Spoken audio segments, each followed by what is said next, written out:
పద్దెంది పడి మెట్ల పైకెక్కి గుడికేగు భక్తులకు ఎదురొచ్చే బంగారు స్వామి ఇరుముడులు స్పృశించి శుభమును దీవించి జన బృందముల చేరే జగమేలు స్వామి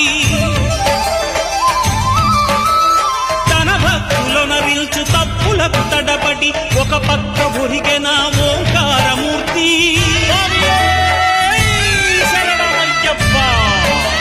స్వాములందరూ తనకు సాయము కాగా ధీమంతుడై లేచే ఆ కన్య స్వామి పట్టబంధము వీడి భక్తతతికై పరుగు పరుగున వచ్చే భూమిపైకి నరుడై